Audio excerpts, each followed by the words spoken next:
서울과 수도권의 생활 밀착형 오늘의 이슈를 알아보는 뉴스 따라잡기 시간입니다. 수도권에서 일어나는 각종 뉴스들을 심층적으로 정리해 보도록 하겠습니다.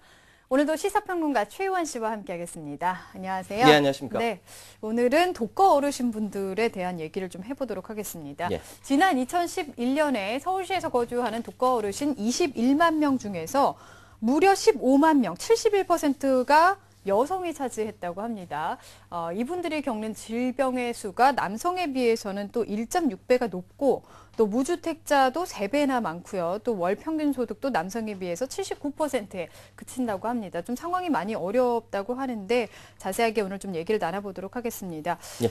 이렇게 수치로 보니까 결과가 생각보다 많이 심각하네요. 예. 지금 자세히 결과부터 좀 다시 짚어보죠. 일단 서울시는 여성 독거 어르신 생활 실태 그리고 정책 수요를 파악하기 위해서 여성가족재단과 함께 서울 독거 어르신 전수조사 데이터베이스를 기초로 만 65세 이상의 독거 어르신 58,702명을 대상으로 성별 분석을 했습니다. 네. 그러니까 보건복지본부 노인복지과의 독거노인 전수조사 데이터베이스 1차 분석, 이게 2011년에 했는데 이어서 올해도 한 것이죠. 성별 분석 후엔 직접 쪽방촌이나 노인복지회관이나 찾아가서 독거 여성 어르신 그리고 실제로 활동하고 있는 종사자를 대상으로 심층 면접을 통해서 결과를 분석을 한 것인데요. 네. 일단 그림 하나 준비했으니까 한번 보시면서 이야기하시죠. 심층 분석 결과 서울시 전체 어르신 남녀의 비율은 여성이 56.6%, 남성이 43.4%인데 비해 독거 어르신 비율만 봤을 때는 여성이 71%, 확 올라가네요. 예, 남성이 29%로 여성 독거 어르신 비율이 2.5배나 높은 것으로 나타났습니다. 네. 특히 연령이 높아질수록 고령 1인 여성 가구 비율이 더 높게 나타났는데요. 이 데이터베이스를 따르면 전체 인구, 아까 말씀드린 58,702명 중 여성은 45,596명, 77.6%, 남성이 13,106명, 22.4%를 차지했습니다. 이 그림에는 없는데요. 75세 이상 어르신들을 대상으로 할 때는 이 여성 비율이 더 높아집니다. 예, 83.5% 여성 어르신들이 이렇게 차지하는 것으로 남성 독거 어르신들에 비해서 거의 5배 이상으로 나타났습니다. 네, 혼자 사는 여성 어르신들이 이렇게 많으시군요. 근데 올해 또 건강하게 또 경제적으로도 좀 여유롭게 사신다면 문제가 없을 텐데 문제는 여성 독거 어르신들이 남성 어르신에 비해서 이런 문제에서 많이 취약하다고도 나타났네요. 그러니까 그게 가장 큰 문제인 거죠. 예. 건강과 관련해서 이 독거 어르신들의 질병수, 여성이 2.7개, 남성이 1.6개. 그러니까 여성 어르신들의 남성 어르신들보다 이 질병을 갖고 있는 수가 1.6배 높은 것으로 나타났고요. 네. 대체 연령이 높고 소득이 낮을수록 질병 수가 많아지는 양상. 그 주요 질병은 관절염, 고혈압, 신경통, 그리고 골다공증, 당뇨병 이런 순서로 나타났습니다. 이렇게 여성 독거 어르신이 몸이 더 안 좋은 것으로 나타나는데 돈이라도 좀 더 있었으면 좋겠는데 그것도 아니어서 걱정입니다. 그러니까 경제적인 면, 특히 월 평균 소득은 여성의 경우 42만 5천 원, 그림을 보시다시피 남성은 53만 5천 원, 여성 독거 어르신, 남성 독거 어르신 약 79% 수준에 그친 것이죠. 월 평균 소득이 45만 원 이하인 경우는 여성이 72.3%, 남성이 62.2%, 역시 여성이 많고요. 100만 원 이상 월 평균 소득인 경우 여성이 7.5%, 남성이 13.8%, 여성 역시 더 빈곤한 것으로 알 수 있습니다. 네. 경제활동 참가 비율을 보면요. 여성이 7.7%, 남성이 14.7%니까 꼭 2배가 되는 거죠. 여성 경제 참가율 한눈에 봐도 절반 수준에 그쳤고요. 이렇게 보면 이제 남성이 여성보다 우위에 있고 여성이 남성보다 좀 뒤떨어진다 이렇게 볼 수 있는데 주택 소유 같은 것을 찾아보니까요. 무주택자 수도 역시 여성이 많았습니다. 네. 여성 독거 어르신 27,822명, 남성 독거 어르신 8,684명, 여성 독거 어르신의 무주택자 비율도 역시 남성 독거 어르신보다 3배가량 많은 것으로 나타났습니다. 네. 이렇게 쭉 살펴보니까 여성 독거 어르신 수도 많고 그에 비해서 이제 건강이나 경제적인 문제에 대해서도 남성 독거 어르신에 비해서 상대적으로 많이 어렵다 이렇게 볼 수가 있을 텐데요. 예. 또 중요한 부분 중에 하나가 정서적인 부분이죠. 이 어르신들이 주변 사람들과 왕래를 하지 않고 좀 고립돼 있다 이런 얘기도 많습니다. 어떨까요? 예, 이처럼 결과가 건강이나 경제적인 면에서 어려움을 크게 겪고 있는데 동시에 이웃이나 친구들하고 같이 이렇게 그런 사회에서도 고립되어 있는 여성 독거 어르신들이 많다라는 겁니다. 그러니까 친구가 연락하지 않는 경우도 44.9%, 이웃과 연락하지 않는 경우도 47.5%로 나타났습니다. 네. 다른 한편 독거 어르신들 여가 활동 보면요, 여성 독거 어르신이 1.16개, 남성이 1.22개로 남성이 여성보다 조금 더 활발한 걸로 나타났고요. 네. 여가 활동 프로그램 보통 이제 뭐 TV, 라디오 시청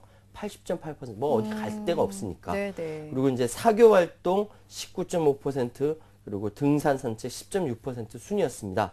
단체 활동 참여로 봤을 때 여성은 종교단체, 경로당, 노인복지회관 이 순이었는데 남성은 똑같이 이제 종교단체, 그리고 노인복지회관, 사교단체 조금 더 활동하는 그 비율이 많은 걸로 보였고요. 소득이 높을수록 참여단체 수도 많아지는 걸로 알려졌습니다. 네. 여성 독거 어르신도 당연히 우리 사회의 일원으로서 이 받아야 하는 공공이나 민간 서비스가 있는데 상대적으로 그런 필요성이 더 많은 것으로 나타났습니다. 그러니까 네. 제시된 그 주택, 소득, 식생활, 일상생활이나 건강, 사회 참여 6개 분야 중에서 여성인 경우 8.7%, 남성이 8.4%, 그리고 일상생활 같은 경우는 여성이 5.5%, 남성이 5%. 이렇게 이제 사회 참여도 마찬가지고 여성이 조금씩 더 필요로 한 것이 많다. 이렇게 나타났죠. 네. 그러니까 사회 활동 면에서도 남성에 비해서 여성 어르신이 조금 더 적다라고 예. 나타나고 있고요.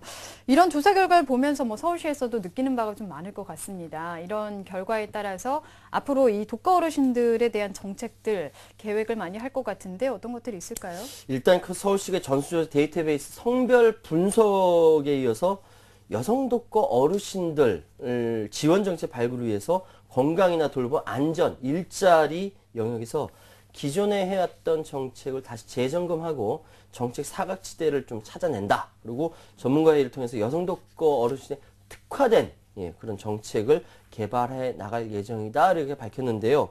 서울시 여성가족정책실장이 이렇게 얘기합니다. 사실 서울시가 그동안 독거 어르신에 대해서 성별 구별 없이 그냥 이게 지원해왔지만 여러 조사를 해보다 보니까 성별에 따라 차이를 보이고 있고 여성 독거 어르신에 따른 이 특화된 정책 과정의 발굴이 필요하다. 그래서 앞으로 그렇게 추진하겠다. 이렇게 밝혔습니다. 이것은 지난해 지자체 최초로 서울시가 여성 1인 가구 지원 정책을 발표한 데 이어서 젠더, 이거를 젠더는 이제 사회적인 성을 의미하는데요. 네네. 이 젠더 관점의 정책으로 차이를 줄여서 정책 효과를 높이는 역할을 기대하겠다. 이렇게 밝힌 것이죠. 네. 이번 조사가 여러 가지 시사점을 좀 안겨줄 것으로 보이는데 앞으로 제도적으로 좀 개선책이 필요할 것 같습니다. 그렇죠. 어떻게 보세요? 예, 그러니까 사실 가면 갈수록 행정적 수요가 높아집니다. 모든 부분에 있어서요. 그런데 이제 그런 상황에서 여성 독거 어르신에 대한 문제까지 시가 직접적으로 개입한다는 것은 더구나 젠더적 관점에서 개입한다는 결코 쉬운 일은 아닙니다. 네. 서울시에서 공공서비스 차원에서 더군다나 기계적인 독거노인 지원이 아니라 성별 구별을 하면서 사회적 성별 구분 차원에서의 시의 정책을 이렇게 도입한다는 것은 상당히 굉장히 고무적인 일이라는 생각이 들고요. 문제는 이제 서울시라는 공공 차원의 접근이 이렇게 이루어진다는 것은 거꾸로 역으로 생각한다면은 사회적 안전망의 중요 역할을 할 수 있는 민간 서비스 역할이 미비하다. 어쩌면 우리 사회 공동체 해체 현상의 일환을 어쩔 수 없는 것이다. 뭐 이렇게 얘기할 수도 있겠지만 사실 이런 공동체 해체 현상은 우리나라뿐만 아니라 서구 유럽에서도 일반적으로 벌어지는 현상 중에 하나입니다. 근데 그쪽은 잘 돼 있거든요. 네. 이런 걸 봤을 때 민간 차원 제3섹터라 불리는 자발적 참여운동, 깨어있는 시민의식에서 비롯된다. 이렇게 말할 수 있고요. 서울시 정책에서 중요한 점, 그러니까 의식적인 공공행정, 거버넌스, 시민과의 자율적인 협치라는 것이 굉장히 중요하기 때문에 그런 부분에 있어서의 시민 의식의 향상 이것도 같이 병행해 나가야 된다. 이런 당부의 말씀드리겠습니다. 네. 이게 어떻게 보면 어르신들만의 문제가 아니라 우리 모두의 문제라고 볼 수 있는 예. 거니까 사회 전체적인 어떤 문제에 대한 인식이 좀 필요하지 않을까요? 맞습니다. 점차적으로 개선을 해 나가야 될 것 같습니다. 다음 소식 전해드리겠습니다. 이 교통 혼잡을 일으키는 건물과 시설물의 소유자에게 부과하는 교통유발 부담금이 내년부터 인상된다고 합니다. 이게 24년 만에 인상이라고 하는데요. 자세한 소식 좀 알아보겠습니다. 처음 들었어요. 24년 만에 인상이라고 그러게요. 해서. 네. 말씀하신 대로 이 교통 혼잡을 일으키는 시설물과 건물 소유자에게 부과하는 이 교통 유발 부담금, 방금 말씀하신 이 1990 제도 도입한 이후에 24년 만에 처음인데요. 일단 그 정의부터 좀 정확하게 좀 알아보죠. 네. 교통 유발 부담금이란 교통 혼잡을 완화하기 위해서 원인자 부담 원칙에 따라 혼잡을 유발하는 시설물에 부과하는 경제적 부담이라고 할 수 있습니다. 부과 대상 지역은 상주 인구가 10만 이상의 도시, 그러니까 도농복합 도시 같은 경우는 읍면을 제외한 나머지 상주하는 인원이 10만 이상인 경우에 국한하고요. 그의 지역 중 국토교통부 장관 직접 또는 관계 시장이나 군수의 요청에 따라서 도시교통을 개선하는 데 필요하다 인정하는 지역입니다. 주택 단지에 있는 시설물로서 도로변에 있지 않은 시설이면 각 층 바닥 면적 합계가 3,000제곱미터 이상인 시설물에 적용이 되고요.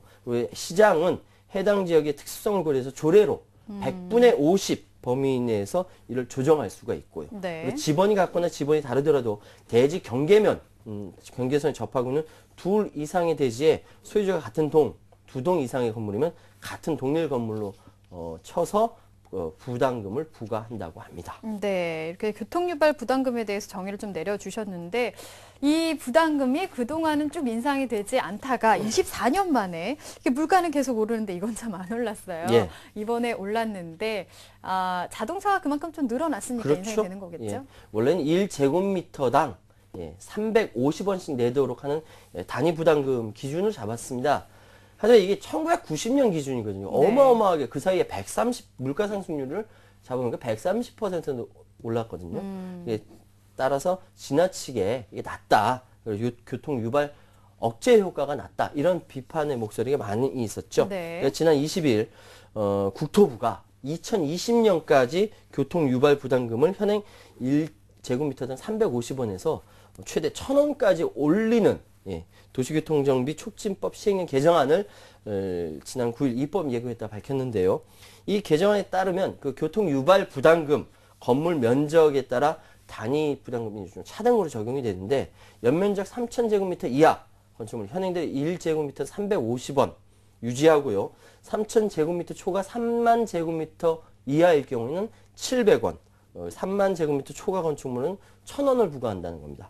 이게 이제 입법 예고안의 골자인데요.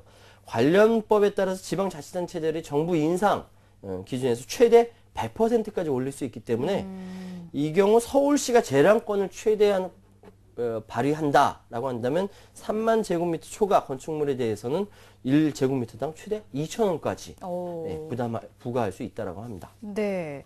이게 1제곱미터당 1,000원에서 최대 2,000원까지 이게 받게 되면은 네. 이거 납부하는 입장에서는 상당히 좀 부담이 될 것 같기도 한데요. 그 납부자들 대체적으로 유통업체들인데요. 그래서 이제 그 부담감을 좀 줄이기 위해서 2020년까지 단계적으로 인상한다라는 거죠. 네. 3,000제곱미터 초과해서 3만 제곱미터 이하 건축물은 2015년 제곱미터당 400원, 16년 500원, 17년 600원, 18년 700원. 그러니까 매년 100원씩 인상한다라는 것이고요. 3만 제곱미터 초과 건축물은 내년부터 당장 제곱미터당 400원, 그리고 매년 100원씩 이렇게 올린다. 그래서 2020년 1,000원으로 인상한다라는 계획이죠. 네. 100원씩, 그러니까 점진적으로 인상을 해서 1,000원이 되는 거군요. 예. 근데 그동안에 사실 뭐 백화점이나 대형마트에 대한 부담금 인상에 정부가 좀 소극적인 면이 많이 있었죠. 네, 그렇습니다. 이유는 있습니다. 일단 지난해 기준으로 서울시 내 교통 유발 부담금이 가장 많이 이렇게 부담한 곳이 영등포구의 타임스퀘어입니다. 무려 10억 8,500만 원이고요. 네. 다음으로 서초구 센트럴 시티 빌딩 5억 1,400만 원. 다음 뭐 송파구 아산병원 4억 6,800만 원. 그리고 이제 롯데 잠실점 백화점이요. 4억 2,300만 원. 뭐 이렇게 굉장히 억 단위로 이제 부과가 됩니다. 그러다 보니까 정부가 이런 부담금 인상률이 사실상 유통업계의 경영에 부담이 되고 악화를 이렇게 그 경영 악화를 불러올 수 있다. 그래서 그동안 신중하게 네. 이렇게 기하다가 이번에 24년 만에 24년이면 한참 지났으니까 그래서 인상을 결정한 것이라고 합니다. 네, 점진적으로 좀 잘 이루어져야겠습니다. 예. 네, 지금까지 뉴스 따라잡기 최요한 씨와 함께했습니다. 감사합니다. 예, 감사합니다.